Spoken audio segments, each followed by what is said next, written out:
Hello hi everyone. आज आपण बनवतोय भोपळ्याचे घारगे. भोपळा मी किसून घेतलेला आहे आणि जेवढा भोपळ्याचा किस असेल ना त्याच्या अर्ध्या प्रमाणामध्ये आपण गूळ घ्यायचा आहे.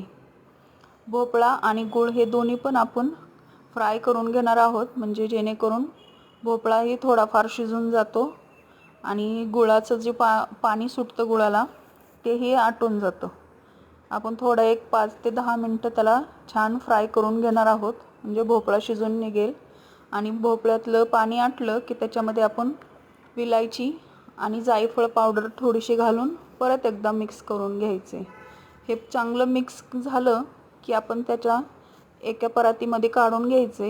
हे मिश्रण थोडं थंड होऊ द्यायचे आणि मिश्रण थंड झालं की त्याच्यामध्ये आपण त्याच्यात मावेल एवढंच आपण गव्हाचं पीठ घालणार आहोत. गव्हाचं पीठ आणि थोडंसं मीठ घालायचं आणि छान मिक्स करून घ्यायचे.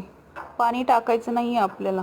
छान असा गोळा तयार करून घ्यायचा आहे आणि हा गोळा मी अर्धा तास तरी भिजू घातलेला आहे. जेवढं पीठ मुरेल ना तेवढे आपले घारगे खूप छान बनतील. असे आपण एक छान पोळी करून घ्यायची आणि आपल्याला हवे असतील त्या साईजचे आपण घारगे बनवून घ्यायचे.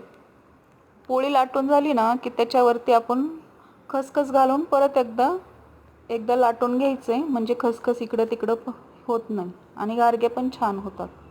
आपण घारगे छान असे तळून घ्यायचेत.